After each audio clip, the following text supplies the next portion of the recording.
Hello guys, welcome to the channel. What if right now, somewhere on Earth, about 8 billion people are breathing, eating, arguing, laughing, and just living? But what if one day that all just stopped? No war, no explosion, no dramatic final scene, just the last human takes on one final breath. And then what happens next? Does the planet just move on without us? Does nature forget we were ever here? And how long before every single trace of human civilization completely disappears? Today we are going to answer that. And trust me, the answer is way more fascinating and little more unsettling than you probably expected.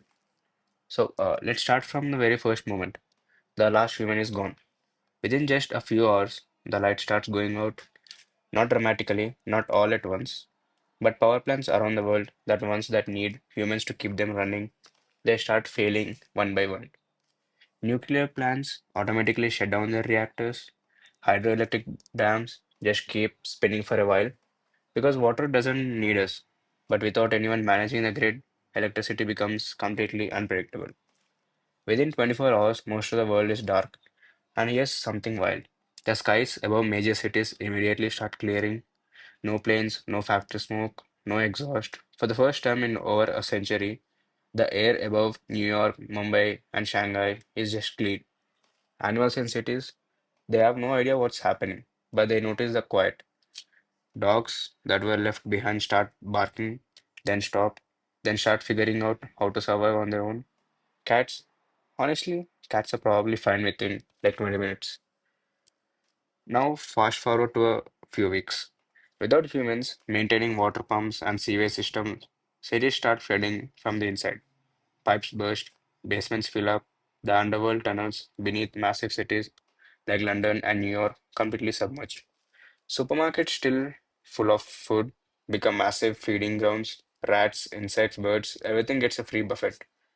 Nuclear power plants, the ones that didn't safely shut down, are now running dangerously low on coolant. Within weeks, some of them could melt down, releasing radiation into the surrounding area. This is actually one of the scariest short-term consequences of humanity disappearing. But even those meltdowns in the grand timeline of Earth are tiny blip. Meanwhile, farm animals start dying, not because of predators, but because no one is there to feed them. Cows, pigs, chicken, they have been so domesticated that many of them simply can't survive without human care. Pets that escape into the wild begin forming packs. Within weeks, you'd see something that hasn't existed in thousands of years. Feral dog packs roaming the streets of empty cities. 1 year in. This is where it starts getting really interesting. Weeds are everywhere. Plants don't wait for permissions. They start cracking through sidewalks, climbing walls, pushing through every tiny gap in every building. Cities that were once paved in concrete and glass start looking like something out of a fantasy film. Green vines crawling up skyscrapers, trees growing in the middle of streets. Wild animals are starting to explore. Wolves, bears, deer, they begin moving into suburban areas that were once too noisy and crowded for them. Without humans, the territory is open. The atmosphere is already changing. CO2 levels, without factories and cars pumping it out, constantly begin to slowly drop. Not fast, but the direction has reversed. And here's something poetic about this. Within just 1 year, the Earth is already starting to heal. After 20 years, cities look completely different now. Nature isn't slowly taking back land anymore. It's charging in. Chernobyl, the site of one of the history's worst nuclear disasters, actually gives us a real preview of this. After humans abandoned the exclusion zone in 1986, wildlife came flooding back. Wolves, lynxes, eagles, wild horses. Nature didn't need us to fix damage, it just kept going. Now imagine that happening in every city on Earth simultaneously. The wooden parts of buildings have rotted, roofs have collapsed, streets are almost invisible under layers of soil and plant growth. But the steel structures, the concrete, the skyscrapers, they're still standing. Damaged, leaning, but standing. Here's a fact that will blow your mind. The Eiffel Tower would last about 300 years without maintenance before it finally rusts and collapses. The Egyptian pyramids, thousands of years, some things we built are genuinely made to last. But most cities, in 25 years, they'd be unrecognizable. 300 years later, 300 years, most major cities are now completely reclaimed by forests. The streets of London are buried. The highways of Los Angeles are cracked and overgrown beyond recognition. Steel structures have rusted and fallen. Only the tallest, strongest buildings remain, and even those are crumbling. The world's population of animals has already exploded. Without hunting, without habitat destruction, without pollution, species that were once endangered now thrive in massive numbers. Elephants roam through what was once downtown Chicago. Wolves hunt through the forests that used to be Paris. The oceans are healthier than they have been in centuries.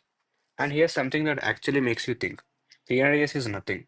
Humans have been around for roughly 3 lakhs years. We have been building cities for only about 10,000 years. And in just 300 years, after we are gone, almost all of it vanishes. Everything we built, every road, every house, every city, gone. 10,000 years after the last human. Ice age cycles are back to normal because the greenhouse gases we pumped into the atmosphere have been slowly absorbed back by forests and oceans. Almost nothing remains of our cities at surface level. Underground, buried under layers of soil, you'd still find fragments, pipes, metal rods, the compressed remains of what were once skyscrapers. But on the surface, a wandering animal wouldn't even know we existed. Except for one thing, plastic. Plastic doesn't biodegrade, not really. It breaks into smaller and smaller pieces. Microplastics, and those microplastics are now embedded in rock layers, in ocean sediment, in the soil everywhere on the planet. If an alien civilization ever visited Earth millions of years from now and dug deep enough, they'd find a strange thin layer of plastic embedded in the rock record. A layer that screams something was here. Geologists call this the Anthropocene, the human age. And that layer in the rock, it's our permanent signature on this planet. Long after every building crumbles, every road disappears, and every memory of us fades, the plastic stays. So, what else would survive? Mount Rushmore, those carved spaces in the granite mountain, would last 7 million years before erosion finally wipes them out. The Great Wall of China, much of it would be rumbled in a few centuries, but the stone foundation would still be visible for thousands of years. And then there's our space junk, satellites orbiting Earth, the Voyager probe, launched in 1977, drifting deeper into interstellar space, the footprints on the moon, because there's no wind or rain on the moon. Those footprints Neil Armstrong left in 1969 will still be there millions of years from now. We sent gold records into space on the Voyager probes, containing sounds, music, and greetings from humanity. In the silence of space, those recordings will likely outlast our entire solar system. So, in a strange, beautiful way, we already left a message in a bottle for the universe. Whether anyone ever finds it as another question entirely. Here's the thing that really hits different when you think about all of this. Earth doesn't need us. The planet was here for 4.5 billion years before humans showed up. And if we disappeared tomorrow, it would keep spinning.